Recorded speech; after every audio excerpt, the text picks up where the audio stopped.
ಬಂದವಳೆ. ಇವತ್ತಿನ ವಿಷಯ ಬದುಕಲು ಕಲಿಯಿರಿ. ಏನಪ್ಪ ಇದು ಆರೋಗ್ಯ ಮತ್ತು ಆಧ್ಯಾತ್ಮಿಕ ಕಾರ್ಯಕ್ರಮದಲ್ಲಿ ನಮಗೇ ಬದುಕನ್ನು ಕಲಿಸ್ತಾ ಇದ್ದಾರಾ ಅಂತ ಅನ್ಕೋಬೇಡಿ. ಖಂಡಿತ ಬದುಕನ್ನು ಕಲಿಸಿರಿ ಅಥವಾ ಕಲಿಯಿರಿ ಅಂತ ಹೇಳೋಕ್ಕೆ ನಾನಲ್ಲ ಹೇಳ್ತಾ ಇರೋದು. ನಾನು ನಿಮ್ಮ ಜೊತೆ ಸೇರಿ ಮನನ ಮಾಡ್ತಿರೋಂತಹ ವಿಷಯ ಬದುಕನ್ನು ಹೇಗೆ ನಾವು ನಡೆಸ್ಕೊಂಡ್ರೆ ಚೆನ್ನಾಗಿರುತ್ತೆ, ಹೇಗಿದ್ದರೆ ಚೆನ್ನಾಗಿರುತ್ತೆ ಅಂತ ನಾನು ರಿಸರ್ಚ್ ಮಾಡಿ ಬಂದಂತಹ ವಿಷಯಗಳಲ್ಲಿ ಒಂದು ವಿಷಯವನ್ನು ತಗೊಂಡು ನಿಮ್ಮ ಮುಂದೆ ಇವತ್ತು ನಾನು ಇಡ್ತಾ ಇದ್ದೀನಿ ಬಂಧುಗಳೇ. ಏನಿದು ಸಾಮಾನ್ಯ ಬದುಕೋದನ್ನು ಹೇಗೆ ನಾವು ಕಲಿಯೋದು ಅಂತಂದರೆ ಸಿಂಪಲಾಗಿ ಹೇಳಬೇಕು ಅಂದರೆ ಅಡ್ಜಸ್ಟ್ಮೆಂಟ್. ಸಮಾನವಾಗಿ ಹೇಳ್ತೀವಿ, ಏನಾದ್ರು ತೊಂದರೆಗಳಾದಾಗ ಅಡ್ಜಸ್ಟ್ ಮಾಡ್ಕೊಂಡು ಹೋಗೋ ಅಂತ ಹೇಳ್ತೀವಲ್ವ. ಎಷ್ಟೋ ಜನ ಇವತ್ತು ನಮ್ಮ ಬದುಕಲ್ಲಿ ತುಂಬ ಮಾನಸಿಕವಾಗಿ, ದೈಹಿಕವಾಗಿ, ಆಧ್ಯಾತ್ಮಿಕವಾಗಿ ಹಿಂಸೆ ಪಡ್ತಾ ಇರೋದು ಯಾಕೆ ಅಂತಂತಂದರೆ ಈ ಬದುಕನ್ನು ಕಲಿಯುವ ಒಂದು ಆರ್ಟ್ ಅವ್ರಿಗೆ ಗೊತ್ತಿರೋದಿಲ್ಲ. ಹಾಗಾಗಿ ಅವರು ನೋವುಗಳನ್ನು ಅನುಭವಿಸ್ತಾ ಇದ್ದಾರೆ ಬಂಧುಗಳೇ. ಒಂದ್ಸತಿ ದುಃಖ ಆಗುತ್ತೆ, ಏನು ಇಷ್ಟೆಲ್ಲ ಗೊತ್ತಿದ್ರೂ ಕೂಡ ಜನ ಯಾತಕ್ಕೆ ಆ ಎಗೋಯಿಸಮ್ ಒಂದು ಅಹಮ್ಮಿಂದ ಒದ್ದಾಡ್ತಾ ಇದ್ದಾರೆ. ಬೇಗ ನೋಡಿ, ಎಲ್ಲಿಂದ ಎಲ್ಲಿಗೆ ಹೋಗಿ ಈ ಜಗಳಗಳು, ಕದನಗಳು ಎಲ್ಲ ನಡೀತಾ ಇರೋದೇ ಒಂದು ಅಹಂಕಾರದಿಂದ, ಅಹಂನಿಂದ. ನನಗೆ ಗೊತ್ತಿದೆ, ಇನ್ನೊಬ್ಬರು ಗೊತ್ತಿಲ್ಲದೆ ಇರೋದು ಏನಿದೆ, ಈ ಭಾವನೆಗಳನ್ನು ಬೆಳೆಸಿಕೊಂಡು ಜನ ಒದ್ದಾಡ್ತಾ ಇದ್ದಾರೆ ಬಂಧುಗಳೇ. ಅದನ್ನೇ ಸ್ವಲ್ಪ ಅಡ್ಜಸ್ಟ್ ಮಾಡ್ಕೊಂಡು ಹೋದರೆ ಎಷ್ಟು ಚೆನ್ನಾಗಿರುತ್ತಲ್ವ. ಸೋತು ನಾವು ಜನಗಳನ್ನು ಗೆಲ್ಲಬೇಕು ಬಂಧುಗಳೇ. ಒಂದು ಗಾದೆ ಇದೆ, ದುಡ್ಡನ್ನು ಸಂಪಾದನೆ ಮಾಡಬೇಕಾದ್ರೆ ಆ ಲಕ್ಷ್ಮಿ ದುಡ್ಡು ಇದೆಯಲ್ಲ ಅದನ್ನು ಚೆಲ್ಲಿ ಬಾಚಬೇಕು. ಹಾಗೆ ಆರೋಗ್ಯವನ್ನು ಪಡೆಯಬೇಕಾದ್ರೆ ಹೇಗಿರಬೇಕು ಅಂತಂದರೆ ಅದನ್ನು ರೋಗವನ್ನು ರಟ್ಟು ಮಾಡಬೇಕಂತೆ. 10 ಜನದ ಮುಂದೆ ನೀವು ರೋಗವನ್ನು ರಟ್ಟು ಮಾಡಿದಾಗ ಅವರು ತಮ್ಮ ಅನುಭವಗಳನ್ನು ಅಥವಾ ಸಲಹೆಗಳನ್ನು ನಮ್ಮ ಮುಂದಿಡ್ತಾರೆ. ಆವಾಗ ನಾವು ಬೇಗ ನಮ್ಮದನ್ನು ಸರಿ ಮಾಡ್ಕೋಬಹುದು. ಅದನ್ನು ಗುಟ್ಟು ಮಾಡಬಾರ್ದು. ಹಾಗೆ ಸಂಸಾರವನ್ನು ಗುಟ್ಟು ಮಾಡಬೇಕು. ಸಂಸಾರದ ವಿಷಯನ ಬೇರೆ ಕಡೆ ಹೇಳ್ಕೋಬಾರ್ದು. ನಮ್ಮಲ್ಲೇ ಇಟ್ಕೊಂಡು ಅದನ್ನು ಸಾಲ್ವ್ ಮಾಡಿಕೊಂಡು ಅದನ್ನು ಸರಿ ಮಾಡ್ಕೋಬೇಕು. ಹೀಗೆ ನಮಗೆ ಗಾದೆಗಳೇ ಇದೆ. ಆದರೆ ನಾವು ಏನು ಮಾಡ್ತಾಯಿದ್ದೀವಿ, ಸಂಸಾರವನ್ನು ರಟ್ಟು ಮಾಡ್ತಾಯಿದ್ದೀವಿ, ರೋಗವನ್ನು ಗುಟ್ಟು ಮಾಡ್ತಾಯಿದ್ದೀವಿ, ಮತ್ತು ನಮ್ಮ ತೊಂದರೆ ಅನುಭವಿಸ್ದೆ ಮತ್ತು ಇನ್ನೇನು ಮಾಡ್ತೀವಿ ನಾವು ಈಗ ಇಷ್ಟೆಲ್ಲ ಈ ಕಾರ್ಯಕ್ರಮ ಮಾಡ್ತಿರೋ ಉದ್ದೇಶ ಏನು ಅಂದರೆ ಯಾವುದು ಸರಿ ಯಾವುದು ತಪ್ಪು, ಸರಿಯಾಗಿ ಹೋದಾಗ ಏನು ಅನುಕೂಲಗಳಾಗ್ತಾ ಇರುತ್ತೆ, ತಪ್ಪಾದಾಗ ಏನು ತೊಂದರೆಗಳಾಗ್ತಾ ಇದೆ ಅದನ್ನು ಮತ್ತೆ ಮತ್ತೆ ಜ್ಞಾಪಿಸಿಕೊಳ್ಳೋಕ್ಕೋಸ್ಕರ ಮಾಡುವಂತಹ ಕಾರ್ಯಕ್ರಮಗಳು ಅಷ್ಟೇ. ನಿಮಗೆಲ್ಲ ಗೊತ್ತಿದೆ, ನಿಮಗೆಲ್ಲ ವೈಜ್ಞಾನಿಕ ಯುಗದಲ್ಲಿ ಪ್ರತಿಯೊಬ್ಬರು ಕೂಡ ಇಂಟರ್ನೆಟ್ ಯುಗದಲ್ಲಿ ಪ್ರತಿಯೊಂದು ಓದಿರ್ತೀರ, ತಿಳ್ಕೊಂಡಿರ್ತೀರ, ಗಮನಿಸಿರ್ತೀರ. ಇದಕ್ಕಿಂತ ಜಾಸ್ತಿ ವಿಷಯಗಳನ್ನು ಕೂಡ ನೀವು ತಿಳ್ಕೊಂಡಿರ್ತೀರ ಬಂಧುಗಳೇ. ಆದರೂ ಕೂಡ ಎಷ್ಟೋ ಸತಿ ನಮಗೆ ಪ್ರತಿ ದಿವಸ ನಮ್ಮ ಮನೆಯಲ್ಲಿರುವಂತಹ ಒಂದು ಗಮನಿಸಿ ಒಂದು ಉದಾಹರಣೆ ಹೇಳಿಕೊಡ್ತೀನಿ. ನಿಮ್ಮ ಮನೆಯಲ್ಲಿ ದೇವರ ಮಂಟಪದಲ್ಲಿ ಯಾವುದೋ ವಿಗ್ರಹಗಳಿರುತ್ತೆ. ಸುಮಾರು 30 ವರ್ಷಗಳ ಕಾಲ ನೀವು ಪೂಜೆ ಪುನಸ್ಕಾರಗಳನ್ನು ಮಾಡಿಕೊಂಡು ಬಂದಿರ್ತೀರ. ಆದರೆ ಯಾವತ್ತೋ ಒಂದು ದಿವಸ ಇದ್ದಕ್ಕಿದ್ದಾಗೆ ನೋಡಿದಾಗ ಆ ಒಂದು ಫೋಟೋ ಆಕೃತಿ ಇರ್ಬೋದು, ಅದ್ರ ಕಲರ್ ಇರ್ಬೋದು, ನೀವು ಗಮನಿಸೇ ಇರೋದಿಲ್ಲ. 30 ವರ್ಷಗಳಿಂದ ಇದ್ದಕ್ಕಿದ್ದ ಮೈಂಡಿಗೆ ಫ್ಲ್ಯಾಶ್ ಆಗುತ್ತೆ. ಅಂದರೆ ನಾವು ಏನು ಮಾಡ್ತಾಯಿದ್ದೀವಿ, ಎಲ್ಲ ಕೆಲಸಗಳನ್ನು ಕೂಡ ಯಾಂತ್ರೀಕೃತವಾಗಿ ಮಾಡ್ತಾ ಇರ್ತೀವಿ. ಎಷ್ಟೋ ಸತಿ ನಾವು ಹಾಕೊಳ್ಳೋ ಬಟ್ಟೆಗಳು ಕೂಡ ನಮಗೆ ಜ್ಞಾಪಕ ಇರೋದಿಲ್ಲ. ಇದು ನಂದೇ ಅಲ್ವಾ ಅಂತ ಒಂದು ಸತಿ ಅನ್ನಿಸ್ಬಿಡುತ್ತೆ. ಅಂದರೆ ಅದರ ಕಡೆ ಗಮನ ಇರಲ್ಲ, ಭಾವನೆಗಳಿರೋದಿಲ್ಲ, ನಮಗೆ ಮೈಂಡ್ಫುಲ್ನೆಸ್ ಇರೋದಿಲ್ಲ. ಹಿಂದೆ ಒಂದು ಎಪಿಸೋಡಲ್ಲಿ ಮೈಂಡ್ಫುಲ್ನೆಸ್ ಬಗ್ಗೆ ನಾನು ಮಾತಾಡಿದ್ದೆ. ಯಾವ ಕೆಲಸವನ್ನು ನಾವು ಮನಸ್ಸಿಟ್ಟು ಮೈಂಡ್ಫುಲ್ನೆಸ್ಸಿಂದ ಮಾಡ್ತೀವೋ ಅದು 100ಕ್ಕೆ 100 ಯಶಸ್ಸು ಶತಸಿದ್ಧ. ನಾವೇನು ಮಾಡ್ತಾಯಿದ್ದೀವಿ, ಮೈಂಡ್ಫುಲ್ನೆಸ್ ಮಾಡ್ತಾ ಇಲ್ಲ ನಾವು. Everything mechanical. ಹಾಗಾಗಿ ನಮಗೆಲ್ಲ ಬೇಸರಗಳಿಗೂ ಕಾರಣ ಆ ಮೈಂಡ್ಫುಲ್ನೆಸ್ ಇಲ್ಲದೆ ಇರೋದು ಬಂಧುಗಳೇ. ಹಾಗಾದ್ರೆ ಏನು ಮಾಡಬೇಕು, ಸಮಾನದಿಂದ ಇರಬೇಕು ಅಂತಂದರೆ, ನಾವು ಬದುಕಲ್ಲನ್ನು ಕಲಿಯಬೇಕು ಅಂತಂದರೆ ಏನು ಮಾಡಬೇಕು ಅಂದರೆ, ಫಸ್ಟು ವೆರಿ ಫಂಡಮೆಂಟಲ್ ಒಂದು ಫಸ್ಟ್ ಲೈನ್ ಅಂದರೆ ಸಮಾಧಾನದಿಂದ ಇರೋದನ್ನು ನಾವು ಕಲಿಯಬೇಕು. ಹಾಗೆ ವಿಶ್ರಾಂತಿಯಿಂದ ಇರೋದನ್ನು ಕೂಡ ಕಲಿಯಬೇಕು. ಏನು ಅಷ್ಟೇನಾ, ಸಮಾಧಾನದಿಂದ ಕಾಮ್ ಆಗಿರಬೇಕು, ವಿಶ್ರಾಂತಿಯಿಂದ ರೆಸ್ಟಲ್ಲಿರಬೇಕು, ಅದೇನು ದೊಡ್ಡ ವಿಷಯ ಅಂತ. ಅದೇ ದೊಡ್ಡ ವಿಷಯ ಬಂಧುಗಳೇ. ಎಷ್ಟೋ ಸತಿ ನಾವು ಆ ವಿಶ್ರಾಂತಿ ಅನ್ನೋ ಪದಗಳನ್ನು ಅರ್ಥನೇ ಮಾಡಿಕೊಂಡಿಲ್ಲ. ನಮ್ಮ ಮಾನಸಿಕ ವಿಶ್ರಾಂತಿ ಹೇಗಿರಬೇಕು ಅಂತಂದರೆ ಹಾಸಿಗೆ ಹಾಸ್ಕೊಂಡು ಮಲಗೋದಲ್ಲ. ಇಲ್ಲಿ ನಾನು ವೈಜ್ಞಾನಿಕವಾಗಿ ವಿಶ್ಲೇಷಣೆ ಮಾಡಿ ಹೇಳ್ತಾ ಇದ್ದೀನಿ. ವಿಶ್ರಾಂತಿಯನ್ನೇ ತಗೊಳ್ಳೋಣ. ನಿಮ್ಮ ಮನಸ್ಥಿತಿ ಯಾವಾಗಲೂ ವಿಶ್ರಾಂತಿಯಲ್ಲಿರಲಿ ಅಂತ ಹೇಳಿದ್ರೆ ನೀವು ಹೋಗ್ಬಿಟ್ಟು ರೂಮಲ್ಲಿ ಹೋಗಿ ಮಲಕ್ಕೊಳ್ಳಿ, ಹಾಗಲ್ಲ. ನಿಮ್ಮ ಮನಸ್ಸು ನೀವು ಕೆಲಸ ಮಾಡ್ತಾಯಿದ್ರು ಕೂಡ ಇನ್ನೂ ಅರ್ಥ ಆಗಬೇಕು ಅಂತಂದರೆ ನೀವು ಫಾಸ್ಟ್ ರನ್ನಿಂಗ್ ರೇಸಲ್ಲಿ ಓಡ್ತಾ ಇರ್ತೀರ. ಆ ಟೈಮಲ್ಲೂ ಕೂಡ ನಿಮ್ಮ ಮನಸ್ಸು ವಿಶ್ರಾಂತಿ ಸ್ಥಿತಿಯಲ್ಲಿರಬೇಕು. ಈಗ ನಿಮಗೆ ಅದು ಅರ್ಥ ಆಯ್ತಲ್ವ. ನೀವು ಏನೇ ಕೆಲಸ ಮಾಡಿ ಮನಸ್ಸು ವಿಶ್ರಾಂತಿಯಲ್ಲಿ ಇದ್ದಾಗ ನಿಮ್ಮ ಕೆಲಸದ ವೇಗ ಬಹಳ 100 ಪಟ್ಟು ಜಾಸ್ತಿ ಆಗುತ್ತೆ. ಹಿಂದೆ ಈ ಟೈಪ್ ರೈಟರ್ ಮಾಡುವಾಗ ಜನಗಳಿಗೆ ಗೊತ್ತಿರ್ತಿತ್ತು. ಮನಸ್ಸನ್ನು ಕಾಮಾಗಿ ಇಟ್ಕೊಂಡಿದ್ದಾಗ ಟೈಪ್ ರೈಟಿಂಗ್ ಫಾಸ್ಟಾಗಿ ಮಾಡ್ಬೋದು. ಅದೇ ಮನಸ್ಸನ್ನು ಆಂಗ್ಸೈಟಿ ಇದ್ದಾಗ, ಉದ್ವೇಗದಲ್ಲಿದ್ದಾಗ ಏನಾಗುತ್ತೆ, ಟೈಪ್ ರೈಟಿಂಗು ತಪ್ಪುಗಳಾಗ್ತಾ ಇರುತ್ತೆ, ಅಕ್ಷರಗಳು ಎಲ್ಲೋ ಎಲ್ಲೋ ಹೋಗ್ತಾ ಇದ್ವು. ಈಗ ನಿಮಗೆ ಅದು ಅನುಭವಕ್ಕೆ ಬಂತಲ್ವ? ಆ ವಿಶ್ರಾಂತಿಯನ್ನು ನಾನು ಹೇಳ್ತಾ ಇರೋದು. ಮನುಷ್ಯ ಏನೇ ಕೆಲಸ ಮಾಡಲಿ, ಒಳಗಡೆ ಮನಸ್ಸು ಹೊರಗಡೆ ಮನಸ್ಸು ಅಂತಂದ್ಬಿಟ್ಟು ಎರಡು ಕವಾಟಗಳನ್ನು ಮಾಡ್ಕೋಬೇಕು. ಹೊರಗಡೆನ ಮನಸ್ಸಿನಲ್ಲಿ ಎಲ್ಲ ಹೊರಗಿನ ವ್ಯವಹಾರಗಳನ್ನು ಮಾಡ್ತಾ ಇದ್ದರೂ ಕೂಡ ಒಳಗಿನ ಮನಸ್ಸು ಯಾವಾಗಲೂ ವಿಶ್ರಾಂತಿ ಸ್ಥಿತಿಯಲ್ಲಿದ್ದಾಗ ಬದುಕಲು ಕಲಿಯಿರಿಯ ಮೊದಲನೆಯ ಮೆಟ್ಟಲು ನಿಮಗೆ ಸಿದ್ಧಿ ಆಯಿತು ಅಂತ ಲೆಕ್ಕ ಬಂಧುಗಳೇ. ಇದು ಹೇಳದಷ್ಟು ಸುಲಭ ಅಲ್ಲ, ಆದರೆ ಇದು ಸಾಧನೆ ಮಾಡಿದ್ರೆ ಅಷ್ಟು ಕಷ್ಟ ಕೂಡ ಅಲ್ಲ ಇದು. ಹಾಗಾಗಿ ಮನಸ್ಸು ಯಾವಾಗಲೂ ವಿಶ್ರಾಂತಿ ಸ್ಥಿತಿಯಲ್ಲಿದ್ದಾಗ ಆವಾಗ ಹೇಳ್ತಾ ಇರ್ತೀವಿ, ಕ್ರಿಯೇಟಿವಿಟಿ ಸ್ಟಾರ್ಟ್ ಇನ್ ರಿಲ್ಯಾಕ್ಸೇಷನ್ ಅಂತಂದ್ಬಿಟ್ಟು.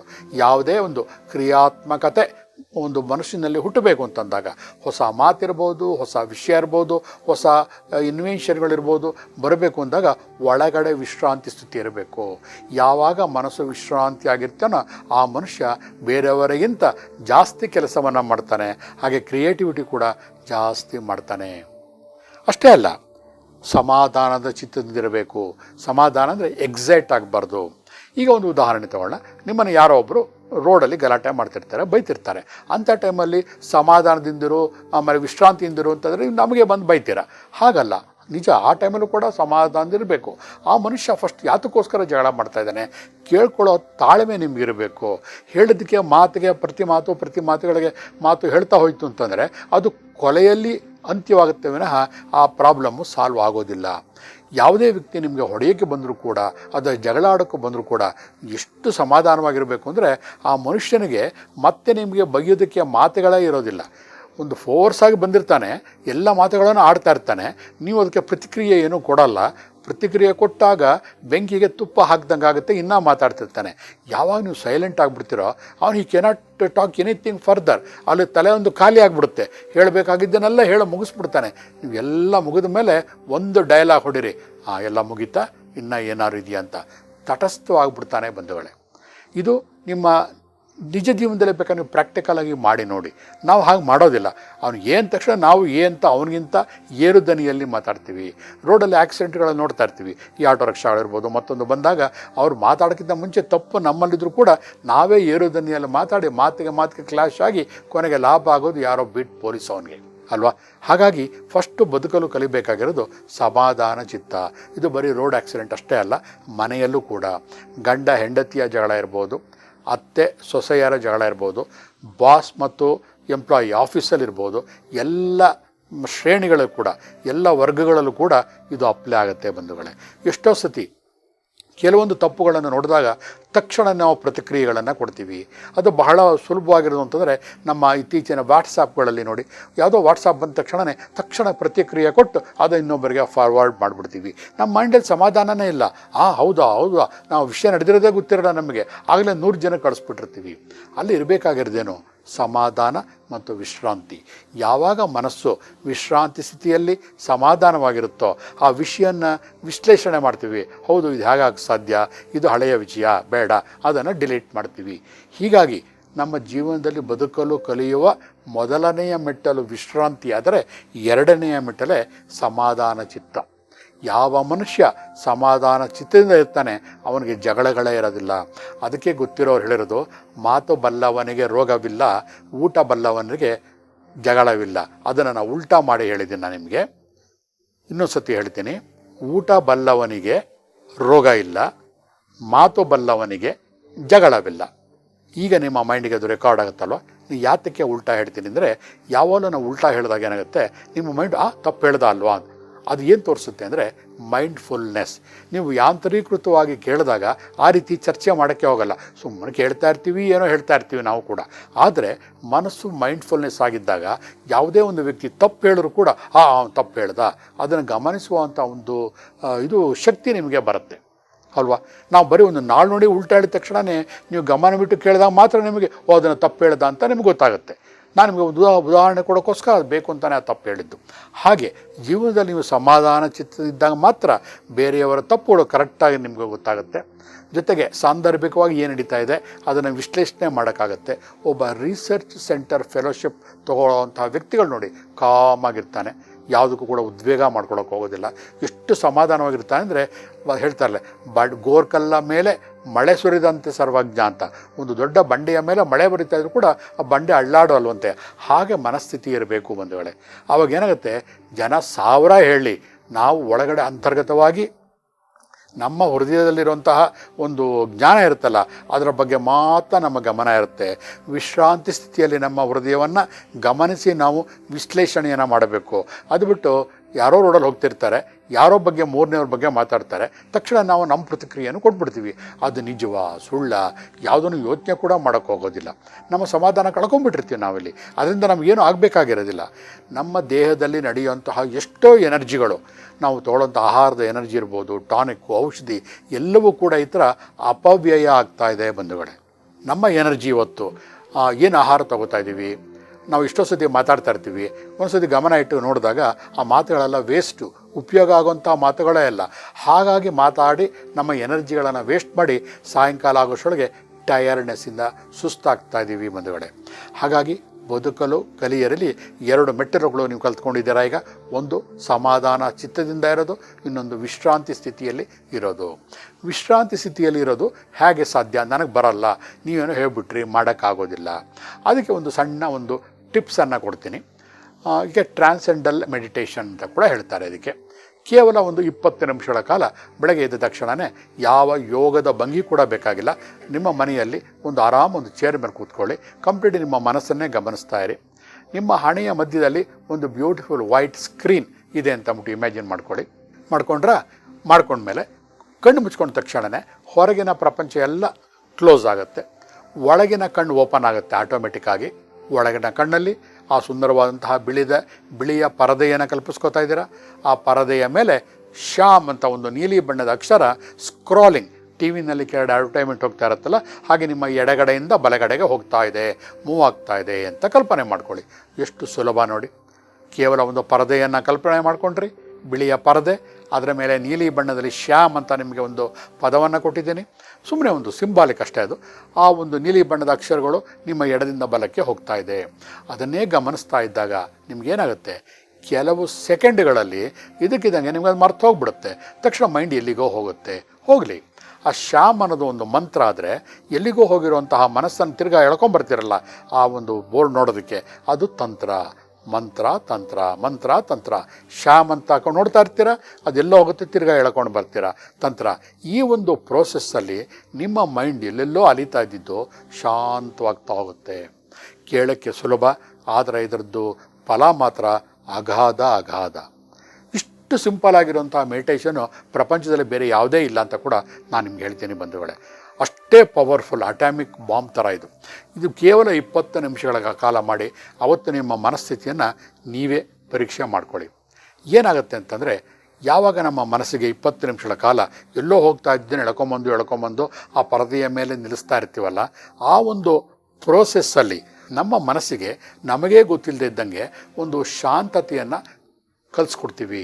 ಒಂದು ಸತಿ ಮನಸ್ಸಿಗೆ ಇದು ಶಾಂತತೆ ಅಂತ ಗೊತ್ತಾಗ್ಬಿಟ್ರೆ, ನಾವು ನೆನೆಸ್ಕೊಂಡಾಗ ಆ ಒಂದು ಸ್ಟೇಟ್ ಆಫ್ ಮೈಂಡ್ಗೆ ಹೋಗೋದಕ್ಕೆ ಅನುಕೂಲ ಆಗುತ್ತೆ. ಅದನ್ನೇ ವಿಶ್ರಾಂತಿ ಸ್ಥಿತಿ ಅಂತ ಹೇಳೋದು. ಸೊ ಇದನ್ನು ಅಭ್ಯಾಸ ಮಾಡ್ಕೊಂಬಿಟ್ರೆ ನಾವು ಜಗಳ ಆಡುವಾಗಲೂ ಕೂಡ ನಾವು ಒಳಗಡೆ ವಿಶ್ರಾಂತಿಯಾಗೇ ಇರ್ಬೋದು. ಹೊರನೋಟಕ್ಕೆ ಬರೀ ಆ್ಯಕ್ಟಿವ್ ಆಗಿ ಜಗಳ ಆಡ್ತಾ ಇರ್ಬೋದು. ಅದು ಆವಾಗ ಏನಾಗುತ್ತೆ, ನಮ್ಮ BP ರೈಸ್ ಆಗೋದಿಲ್ಲ, ಕಾಮಾಗಿರ್ತೀವಿ. ಇವತ್ತು ಏನಾಗ್ತಾ ಇದೆ, ಯಾರೋ ಇಬ್ಬರು ಜಗಳ ಆಡ್ತಿರ್ತಾರೆ, ಅದು ನೋಡ್ತಾ ಇರೋರಿಗೆ ನಮಗಿಲ್ಲಿ BP ರೈಸ್ ಆಗ್ತಾ ಇರುತ್ತೆ. ಯಾಕೆಂದರೆ ನಮಗೆ ಒಳಗಡೆ ವಿಶ್ರಾಂತಿ ಇರೋದಿಲ್ಲ. ಅದು ನಿಜವಾದ ವಿಶ್ರಾಂತಿ ವಿನಃ ಹಾಸಿಗೆಯ ಮೇಲೆ ಮಲಗುವಂಥ ವಿಶ್ರಾಂತಿ ಅಲ್ಲ. 2 ಮೆಟ್ಟಿಲುಗಳನ್ನು ತಿಳ್ಕೊಂಡ್ರಿ. ನೆಕ್ಸ್ಟ್ ಏನು ಮಾಡ್ಬೋದು? ಎಷ್ಟೋ ಸತಿ ನಮ್ಮ ಈ ಒಂದು ವೇಗದ ಪ್ರಪಂಚದಲ್ಲಿ ನಮ್ಮದು ಒಂದು ಪರಿಕಲ್ಪನೆ ಇರುತ್ತೆ. ನಾವು ಚಿಕ್ಕ ಹುಡುಗರಾಗಿದ್ದಾಗ ಯಾವುದೋ ಒಂದು ಕ್ಲಾರಿನೆಟ್ಟೋ ಫ್ಲೂಟೋ ಯಾವುದೋ ಒಂದು ಪ್ರೋಗ್ರಾಮ್ ನಡೀತಿದ್ದಾಗ ಸುಮ್ಮನೆ ನೋಡ್ತಾ ಕೂತಿರ್ತಿದ್ವು. ನಮ್ಮ ಮನಸ್ಸಿನ ಭಾವನೆಗಳು ಏನು ಬೆಳೀತಾ ಇತ್ತು ಅಂದರೆ, ನಾವು ದೊಡ್ಡವರಾದ್ಮೇಲೆ ನಾವು ಆ ಥರ ಕ್ಲಾರಿನೆಟ್ ವಾದಕರಾಗಬೇಕು, ಅಥವಾ ಫ್ಲೂಟನ್ನು ನಾನು ನುಡಿಸ್ಬೇಕು, ಹೀಗೆ ನಮ್ಮ ಮನಸ್ಸಿನಲ್ಲಿ ಕಲ್ಪನೆಗಳು ಬರ್ತಾಯಿತ್ತು. ಆದರೆ ಕೆಲವೊಂದು ಲಿಮಿಟೇಷನ್ಸ್ ಅಂತ ಹೇಳ್ತೀವಿ, ನಮ್ಮ ಆರ್ಥಿಕ ತೊಂದರೆಗಳಿರ್ಬೋದು, ಅಥವಾ ನಮ್ಮ ಸಾಮಾಜಿಕ ಒಂದು ಕಷ್ಟ ಕೋಟಲೆಗಳಿರ್ಬೋದು, ಅದಕ್ಕೆ ನಮಗೆ ಅನುವು ಮಾಡಿಕೊಟ್ಟಿರೋದಿಲ್ಲ. ಬರೀ ಅದೆರಡು ಉದಾಹರಣೆ ನಾನು ನಿಮಗೆ ಕೊಟ್ಟಿದ್ದು. ನಾವು ಅಂದ್ಕೊಂಡಿದ್ದನ್ನು ಜೀವನದಲ್ಲಿ ಸಾಧನೆ ಮಾಡೋಕ್ಕಾಗಿರೋದಿಲ್ಲ. ಅದು ನಮ್ಮ ಮನಸ್ಸಲ್ಲಿ ಏನಾಗಿರುತ್ತೆ, ಪ್ರಕ್ಷುಬ್ಧತೆಯನ್ನು ಮನಸ್ಸಿನಲ್ಲಿ ಉಂಟು ಮಾಡಿರುತ್ತೆ, ಟರ್ಮಾಯಿಲ್ ಅಂತ ಹೇಳ್ತೀವಿ. ಅದೇನಾಗುತ್ತೆ, ನಮ್ಮ ಬದುಕಿನ ಮೇಲೆ ಎಷ್ಟು ಎಫೆಕ್ಟ್ ಮಾಡುತ್ತೆ ಅಂದರೆ, ನಾವು ಜೀವನದಲ್ಲಿ ಅಂದ್ಕೊಂಡಿದ್ದನ್ನು ಸಾಧನೆ ಮಾಡೋಕ್ಕಾಗಿರೋದಿಲ್ಲ. ಒಂದು ಹೆಣ್ಣು ಮಗು ತಾನು ಬೇಕಾದ ವ್ಯಕ್ತಿಗಳನ್ನು ಮದುವೆ ಆಗಿರೋಕ್ಕಾಗಿರೋದಿಲ್ಲ, ಅಥವಾ ಇಷ್ಟಪಟ್ಟಂಥ ಹುಡುಗಿಯರನ್ನ ಮದುವೆ ಆಗೋಕ್ಕಾಗಿರೋದಿಲ್ಲ, ಅಥವಾ ಎಲ್ಲ ಥರದ್ದು ಒಂದು ಎರಡಲ್ಲ ಸಾಕಷ್ಟು ಉದಾಹರಣೆಗಳನ್ನು ಕೊಡ್ತಾ ಹೋಗ್ಬೋದು. ನಾವು ಮಾಡೋಕ್ಕೆ ಆಗಿರೋದಿಲ್ಲ. ಅಂತಹ ಸಂದರ್ಭದಲ್ಲಿ ಮನಸ್ಸು ಏನಾಗುತ್ತೆ, ಕಠೋರವಾಗುತ್ತೆ. ಬದುಕು ಒಂದು ರೀತಿಯ ನೀರಸವಾಗುತ್ತೆ, ಮರಳುಗಾಡಿ ಥರ ಆಗಿಬಿಡುತ್ತೆ. ಜೀವನದಲ್ಲಿ ಆಸಕ್ತಿಯನ್ನು ಕಳ್ಕೊತೀವಿ. ಅಯ್ಯೋ ಬಿಡೋ, ನಾನು ಅಂದ್ಕೊಂಡಿದ್ದೇನೂ ಆಗಲೇ ಇಲ್ಲ, ನಾನು ಅಂದ್ಕೊಂಡಿದ್ದೇನೂ ಮಾಡೋಕ್ಕೆ ಆಗಲಿಲ್ಲ, ಎಲ್ಲರೂ ಮಾಡಿಬಿಟ್ರು. ಹೀಗೆ ನಮ್ಮನ್ನೇ ನಾವೇ ದೂಷಿಸಿಕೊಂಡು ನಮ್ಮನ್ನೇ ನಾವು ಕ್ರಿಟಿಸೈಸ್ ಮಾಡ್ಕೋತಾ ಹೋಗ್ತೀವಿ ಬಂಧುಗಳೇ. ಅದು ಬದುಕನ್ನು ಕಲಿಯರಿಗೆ ದೊಡ್ಡ ಒಂದು ಆಘಾತದ ಸುದ್ದಿ. ಅದನ್ನು ನಾವು ಸರಿ ಮಾಡ್ಕೋಬೇಕು. ಏನು ಮಾಡಬೇಕು? ಬಹಳ ಬಹಳ ಸುಲಭ. ಹೌದು, ನಾನು ಫ್ಲೂಟ್ ಆಗಲಿ, ಕ್ಲಾರಿನೆಟ್ ಆಗಲಿ, ಮತ್ತೊಂದಾಗಲಿ ಮಾಡೋಕ್ಕಾಗಲಿಲ್ಲ, ಬೇಡ, ಏನು ಮಾಡೋಕ್ಕಾಗುತ್ತೆ, ನನ್ನ ಸಂದರ್ಭನೇ ಆಗಿತ್ತು. ಆ ರೀತಿಯ ಒಂದು ಒಂದು ಮನಸ್ಸಿನಲ್ಲಿ ಒಂದು ಆಧ್ಯಾತ್ಮಿಕದ ಭಾವನೆಗಳನ್ನು ತುಂಬಿಕೊಂಡು ಅದನ್ನು ಕಲಿತವರ ಸಂಪರ್ಕವನ್ನು ಕಾಂಟ್ಯಾಕ್ಟ್ಸ್ ಬೆಳಕೊಂಡ್ರೆ ಸಾಕು, ನಮ್ಮ ಮನಸ್ಸಿನ ಒಂದು ತುಮಲ ಇರುತ್ತಲ್ಲ, ಅದಕ್ಕೆ ಒಂದು ಸಮಾಧಾನ ಸಿಗುತ್ತೆ. ಫಾರ್ ಎಕ್ಸಾಂಪಲ್, ನಾನು ಒಳ್ಳೆ ಸಿಂಗರ್ ಆಗಬೇಕು ಅಂತಿರ್ತೀನಿ, ಆಗೋದಿಲ್ಲ, ನನ್ನ ವಾಯ್ಸ್ ಚೆನ್ನಾಗಿರೋದಿಲ್ಲ, ಅದಕ್ಕೇನು ಕೊರತೆ ಪಡಬೇಕಾಗಿಲ್ಲ. ಜೀವನದಲ್ಲಿ ಏನೋ ಕಳ್ಕೊಂಡ್ಬಿಟ್ಟೆ ಅಥವಾ ದುಃಖ ಆಯಿತು ಅಂತ ಅಂದ್ಬಿಟ್ಟು ನಾವು ಬೇಜಾರು ಮಾಡ್ಕೊಬೇಕಾಗಿಲ್ಲ. ಆ ಒಂದು ಸಾಂಗ್ಸ್ಗಳು ನಮ್ಗೆ ಯಾವ್ದು ಇಷ್ಟ ಆಗ್ತಿತ್ತು ಅದನ್ನೇ ಕ್ಯಾಸೆಟ್ಟು CD ತಂದ್ಕೊಂಡು ಮನೆಯಲ್ಲಿ ದಿನ ಕೇಳ್ತಾ ಇದ್ದಾಗ ಎಲ್ಲೋ ಒಂದು ಕಡೆ ನಮಗೆ ಮನಸ್ಸಿಗೆ ಸಮಾಧಾನ ಸಿಗ್ದಂಗೆ ಆಗುತ್ತೆ ಬಂಧುಗಳೇ. ಎಷ್ಟೋ ಸತಿ ನಮ್ಮ ಬಯಸಿದಂತಹ ವ್ಯಕ್ತಿಗಳನ್ನು ನಾವು ಮದುವೆ ಆಗೋಕ್ಕಾಗೋದಿಲ್ಲ. ಅಟ್ಲೀಸ್ಟ್ ಆದಂತಹ ವ್ಯಕ್ತಿಯಲ್ಲೇ ಆ ವ್ಯಕ್ತಿಯ ಗುಣಗಳನ್ನು ನಾವು ಕಂಡುಕೊಂಡು ಅದ್ರ ಥರ ನಡ್ಕೊಂಡಾಗ ಏನಾಗುತ್ತೆ, ಎಲ್ಲೋ ಒಂದು ಕಡೆ ನಮ್ಮ ಮನಸ್ಸಿನಲ್ಲಿ ಆ ಸಮಾಧಾನ ಸಿಗ್ತಾ ಹೋಗುತ್ತೆ.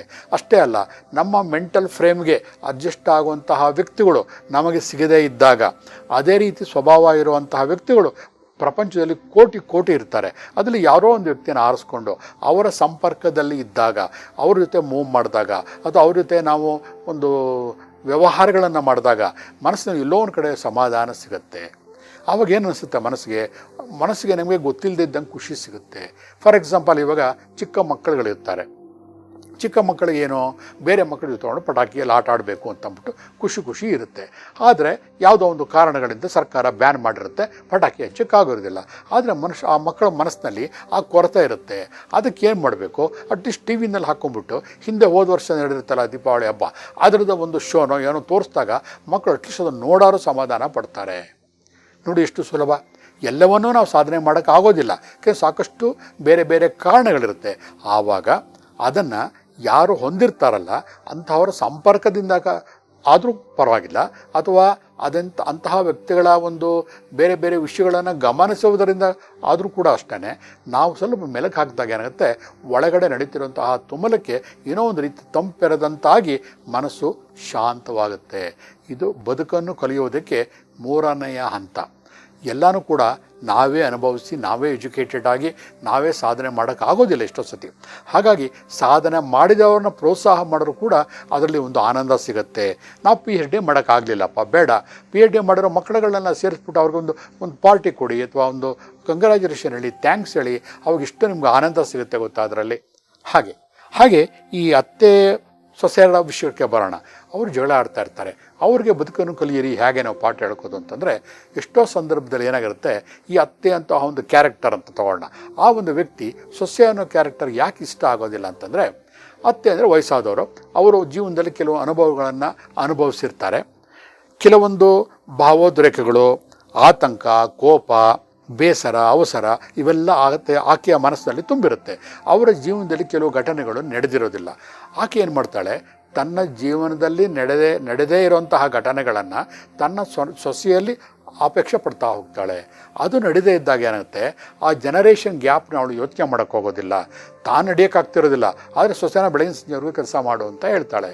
ಒಂದು ಉದಾಹರಣೆ ಕೊಡ್ತೀನಿ. ಇತ್ತೀಚೆಗೆ ಯಾವುದೋ ಒಂದು ಕೌನ್ಸಿಲಿಂಗ್ ಬಂದಂತಹ ಅತ್ತೆ ಸೊಸೆಯ ಒಂದು ಕೇಸ್ ಅದು. ಅತ್ತೆ ಹೇಳ್ತಾ ಇದ್ದಿದ್ದು ಸೊಸೆನ, ನೋಡಿ ಬೆಳಗಿನ ಸಂಜೆವರೆಗೂ ಕೆಲಸ ಮಾಡಿ ಬರ್ತಾಳೆ ಆಫೀಸಲ್ಲಿ, ಮನೆ ಕೆಲಸನೇ ಮಾಡೋದಿಲ್ಲ. ನಾನು ಅವಳನ್ನ ಬಹಳ ಸುಲಭವಾಗಿ ಅವ್ರ ಪ್ರಾಬ್ಲಮ್ಗಳನ್ನ ಸಾಲ್ವ್ ಮಾಡಿದೆ. ಆ ಅತ್ತೆಗೆ ಹೇಳಿದೆ, ನೋಡಮ್ಮ, ನಿನ್ನ ಕಾಲದಲ್ಲಿ ನೀನು ಕೆಲಸಕ್ಕೆ ಹೋಗ್ತಾ ಇರಲಿಲ್ಲ, ಮನೆಯಲ್ಲೇ ಇರ್ತಾಯಿದ್ದೆ, ಮನೆ ಕೆಲಸಗಳೆಲ್ಲ ಮಾಡ್ತಾಯಿದ್ದೆ. ಈಗ ಸೊಸೆ ಏನು ಮಾಡ್ತಾಳೆ, ಹೋಗಿ ದುಡಿದು ಬರ್ತಾ ಇದ್ದಾಳೆ. ಅಟ್ಲೀಸ್ಟ್ ಅವಳು ಬೇರೆ ಒಂದು ಕೆಲಸ ಅಡಿಷನಲ್ ಮಾಡ್ತಾ ಇದ್ದಾಳೆ. ಹಾಗಾಗಿ ಅವಳ ಮನಸ್ಥಿತಿ ಏನಿರುತ್ತೆ, ಮನೆಗೆ ಬಂದ ತಕ್ಷಣ ರಿಲ್ಯಾಕ್ಸ್ ಮಾಡ್ಕೊಳ್ಳೋಣ ಅನ್ನೋ ಭಾವನೆ ಇರುತ್ತೆ. ಅವಳ ಭಾವನೆಗಳನ್ನು ನೀನು ಅರ್ಥ ಮಾಡ್ಕೋ. ಅವಳು ಬಂದ ತಕ್ಷಣ ನೀನೇ ಕಾಫಿ ಮಾಡಿಕೊಡು. ಆಮೇಲೆ ಸ್ವಲ್ಪ ಖುಷಿ ಆದಮೇಲೆ ರೆಸ್ಟ್ ತೊಗೊಂಡು ಅವಳೇ ವಾಲಂಟಿಯರ್ ಆಗಿ ಮನೆ ಕೆಲಸ ಮಾಡ್ತಾಳೆ. ಆದರೆ ಇವತ್ತೇನು ನಡೀತಾ ಇದೆ, ಎಲ್ಲ ಸಮಾಜದಲ್ಲೂ ಕೂಡ ಎಲ್ಲರೂ ಕೂಡ ಅಹಮಿಂದ ಏನು ಮಾಡ್ತಾ ಇದ್ದಾರೆ, ಹೋಗಿ ಬಂದುಬಿಟ್ಟು ಸಂಪಾದನೆ ಮಾಡಿಬಿಟ್ರಾಗೋಯ್ತಾ, ಮನೆ ಕೆಲಸ ಯಾರು ಮಾಡೋರು ಅಂದರೆ ಅವಳು ಮನೆ ಕೆಲಸನೂ ಮಾಡಲಿ ಅಂತ ಅಪೇಕ್ಷೆ ಪಡುವಂತಹ ಅತ್ತೆಗಳಿರುವಾಗ ಮನೇಲಿ ಜಗಳ ಆಗದೇನೇನಾಗುತ್ತೆ. ಇದಕ್ಕೆ ಏನು ಮಾಡಬೇಕು ಅಂದರೆ, ಬದುಕೋದಕ್ಕೆ 4ನೆಯ ಮೆಟ್ಟಲು ಅಂತಂದರೆ ಕಂಪ್ಲೀಟ್ ಬೇರೆಯವರ ಭಾವನೆಗಳನ್ನು ಅರ್ಥ ಮಾಡಿಕೊಂಡು ನಾವು ಸ್ಪಂದಿಸಿದಾಗ ಅವರು ಕೂಡ ಬದಲಾಗ್ತಾರೆ ಬಂಧುಗಳೇ. ಒಂದು ದೊಡ್ಡ ಕಥೆಯೇ ಗೊತ್ತಿದೆ ನಿಮಗೆ, ತೆಂಗಿನ ಮತ್ತು ಅಡಕೆಯ ಮರದ ಕತೆ. ತೆಂಗಿನ ಮರ ಏನು ಮಾಡುತ್ತೆ, ಸ್ಟ್ರೈಟಾಗಿ ನಿಂತಿರುತ್ತೆ. ಬಿರುಗಾಳಿ ಬಂದಾಗ ಅದರ ಹೊಡೆತಕ್ಕೆ ಕೆಳಗೆ ಬೀಳುತ್ತೆ. ಅದೇ ಅಡಕೆ ಮರ 100 ಅಡಿ ಹೈಟ್ ಇದ್ದರೂ ಕೂಡ ಬಿರುಗಾಳಿ ಬಂದಾಗ ಆ ಗಾಳಿಗೆ ಬಾಗಿ ತಿರುಗ ಬಂದು ನಿಲ್ಲುತ್ತೆ. ಹಾಗಾಗಿ ಅದು ಮುರಿಯೋದಿಲ್ಲ. ಜೀವನದಲ್ಲಿ ಹಾಗಿರಬೇಕು. ಯಾವ ಮನುಷ್ಯ ಹಂಬಲ್ ಆ್ಯಂಡ್ ಪೊಲೈಟ್, ಭಾವನಾತ್ಮಕವಾಗಿ ಪ್ರೀತಿಯಿಂದ ಮಧುರವಾಗಿರ್ತಾನೋ ಅಂಥವನಿಗೆ ಜಗಳ ಇರೋದಿಲ್ಲ, ಏನೂ ಇರೋದಿಲ್ಲ. ನಾವೆಲ್ಲ ಜಗಳಗಳಿಗೆ ಕಾರಣ, ಅನಾರೋಗ್ಯಕ್ಕೆ ಕಾರಣ ನಮ್ಮ ಸ್ವಭಾವಗಳೇ. ಯಾವಾಗ ನಾವು ಇನ್ನೊಬ್ಬರ ಮೇಲೆ ನಮ್ಮ ಭಾವನೆಗಳನ್ನು ಹೇರೋದನ್ನು ಕಡಿಮೆ ಮಾಡ್ತೀವೋ 100ಕ್ಕೆ 80% ತೊಂದರೆಗಳು ಕಡಿಮೆ ಆಗುತ್ತೆ ಬಂಧುಗಳೇ. ಇಷ್ಟೋ ಕೆಲವೊಂದು ಅನ್ಯ ಮನಸ್ಸು ಅಂತ ಹೇಳ್ತೀವಿ, ಬೇರೆ ಬೇರೆ ಮನಸ್ಥಿತಿ ಇರುತ್ತಲ್ಲ, ಅದಕ್ಕೆ ಕಾರಣಗಳು ಏನು ಅಂತಂದರೆ, ನಮ್ಮ ಮನಸ್ಸನ್ನು ಇನ್ನೊಬ್ಬರ ಮೇಲೆ ಏನು ಹೇರ್ತಾ ಇದ್ದೀವಲ್ಲ ಅದೇ ಮೇಯ್ನ್ ಕಾರಣ. ನಮ್ಮ ಜೀವನದಲ್ಲಿ ಏನೋ ನಡೆದಿರೋದಿಲ್ಲ, ಅದನ್ನು ಇನ್ನೊಬ್ಬರಲ್ಲಿ ನಾವು ಅಪೇಕ್ಷೆ ಪಡ್ತೀವಿ. ಇದು ಒಂದು ಸೈಕೋಸೊಮ್ಯಾಟಿಕ್ ಪ್ರಾಬ್ಲಮ್ಮೂ ಕೂಡ. ಹಾಗಾಗಿ ನಾವು ಜೀವನದಲ್ಲಿ ಬದುಕೋದು ಹೇಗಿರಬೇಕು ಅಂದರೆ, ಅಡಕೆ ಮರ ಮತ್ತು ತೆಂಗಿನ ಮರವನ್ನು ಜ್ಞಾಪಕೊಳ್ಳಿ. ಬಾಗಿ ಇನ್ನೊಬ್ಬರಿಗೆ ನಾವು ಸಹಾಯ ಮಾಡಿದಾಗ ಆ ವ್ಯಕ್ತಿಯಿಂದ ನಾವೇ ಸಹಾಯವನ್ನು ಮತ್ತೆ ಪಡಿತೀವಿ. ಯಾವುದನ್ನು ಕೂಡ ಮತ್ತೊಬ್ಬರ ಮೇಲೆ ಹೇರಬಾರ್ದು. ಯಾವಾಗ ನಾವು ಬೆಂಡಾಗಿ ಇನ್ನೊಬ್ಬರಿಗೆ ನಾವು ಸಹನೆಯನ್ನು ತೋರಿಸ್ತೀವಿ, ಕಾಮಾಗಿರ್ತೀವಿ, ಅಂತರ್ಗತವಾಗಿ ಶ್ರೀಮಂತವಾಗಿರ್ತೀವಿ, ಆಗ ಇಡೀ ಪ್ರಪಂಚ ನಮ್ಮನ್ನು ಬಯಸುತ್ತೆ. ನಿಮ್ಮ ಸುತ್ತಮುತ್ತಲ ಜನ ನಿಮ್ಮನ್ನು ಇಷ್ಟಪಡ್ತಾರೆ. ಅಷ್ಟೇ ಅಲ್ಲ, ನಿಮ್ಮ ಮನೆಯಲ್ಲಿರ್ಬೋದು, ಹೊರಗಡೆ ಇರ್ಬೋದು, ಇಡೀ ದೇಶದಲ್ಲೇ ಇರ್ಬೋದು, ಒಂದು ವ್ಯಕ್ತಿ ಪ್ರಭಾವಿತನಾಗಬೇಕು ಅಂತಂದರೆ ಆ ಮನುಷ್ಯನಲ್ಲಿರಬೇಕಾಗಿರೋಂತಹ ಮೊದಲನೆಯ ಗುಣ ಅಂದರೆ ಸಮಾಧಾನ ಚಿತ್ತ ಮತ್ತು ಶ್ರೀಮಂತಿಕೆ. ಸುಮ್ಮನೆ ಕಟ್ಟು ಟೀಕೆ ಮಾಡುವುದು ಅಥವಾ ಇನ್ನೊಬ್ಬರನ್ನ ಹಿಂಸೆ ಮಾಡುವುದು, ದಬ್ಬಾಳಿಕೆ ಮಾಡುವುದು ಮಾಡ್ತಾಯಿದ್ರೆ ಎಲ್ಲರಿಂದ ಕೂಡ ನಾವು ದೂರ ದೂರ ದೂರ ಹೋಗ್ತೀವಿ ಬಂಧುಗಳೇ. ಹಾಗಾಗಿ ನೀವು ಇವತ್ತಿಂದ ನಮ್ಮ ಕಾರ್ಯಕ್ರಮಗಳಿಂದ ಸಮಾಧಾನ ಚಿತ್ತದಿಂದ ನೋಡಿ, ಆವಾಗ ಅದರಲ್ಲಿರುವಂಥ ಅಂತರ್ಗತ ವಿಷಯಗಳು, ಪ್ರೇರಣೆಗಳು ನಿಮ್ಗೆ ಗೊತ್ತಾಗ್ತಾ ಹೋಗುತ್ತೆ. ಅದರಿಂದ ನಿಮಗೂ ಲಾಭ ಆಗುತ್ತೆ, ಸಮಾಜಕ್ಕೂ ಲಾಭ ಆಗುತ್ತೆ. ಹಾಗಾಗಿ ಇವತ್ತಿನ ಕಾರ್ಯಕ್ರಮವನ್ನು ವೀಕ್ಷಿಸ್ತಾ ಇರುವಂತಹ ಸಮಸ್ತ ಬಸವ ಟಿವಿಯ ಎಲ್ಲರಿಗೂ ಕೂಡ ನಾನು ಶರಣಾರ್ಥಿ.